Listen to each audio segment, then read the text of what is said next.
Farmers in Australia have always been very innovative and also early adopters of technology, and we're seeing that now in the phase with technology around the area of robotics, AI and intelligent systems.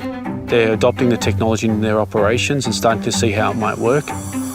We're an early adopter of GPS technology when it came through, and when I was looking at the vegetable industry, it's very labour intensive. Looking at the robotics, I see that we need change. We need to be more efficient, and I could see that that's the way that we wanted to head. So the focus of our robots is to be able to work on farm 24/7. In this case here, solar electric. We want to be able to move away from fossil fuels.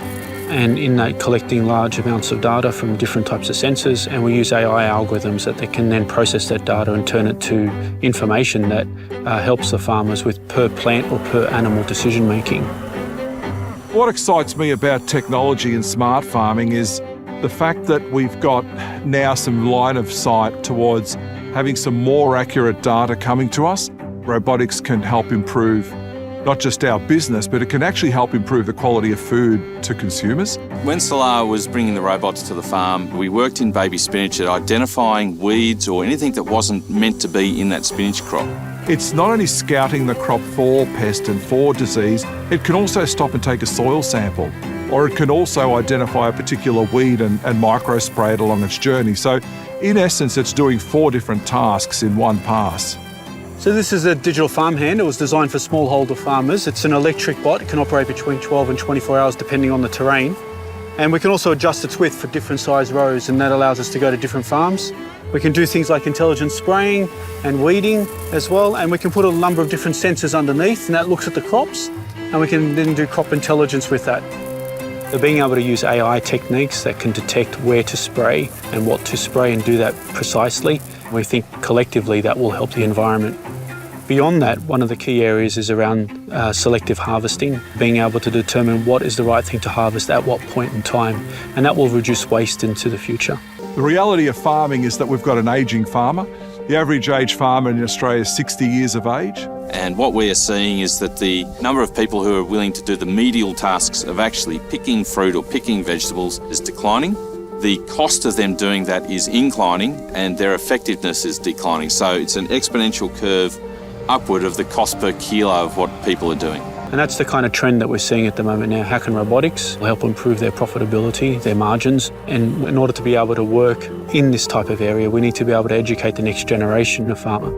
And I think with something like robots, we'll certainly make opportunities tomorrow a reality for different skill sets on the farm and a completely different opportunity to a younger group of people. Although you'll have the technology throughout the farm, you will still need people with high education, and you'll need people that actually have a knowledge and a passion that will be there to drive what's going on. The financial stress around farming these days is really high. The idea is to reduce that or become more effective or more efficient.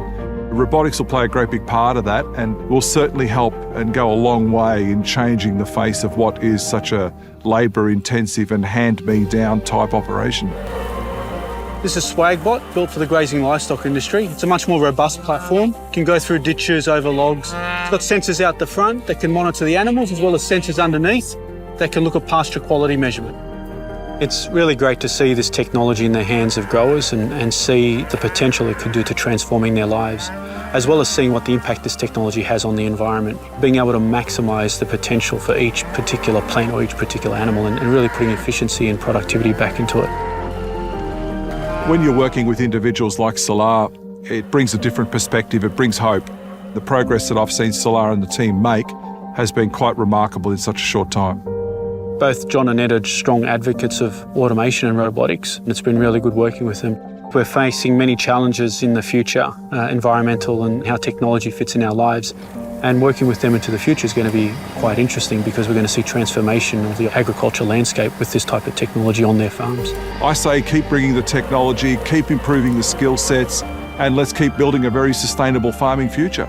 I'm the 5th generation on this farm. I have children who will maybe one day be the 6th generation on this farm. I don't want to leave them with a whole lot of trouble.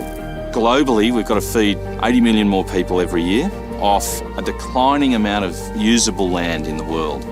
And to do that, we have to look after the soil that's under our feet. Without building a sustainable farm, we don't have a future. The technology is emerging, and that time can't come soon enough for us.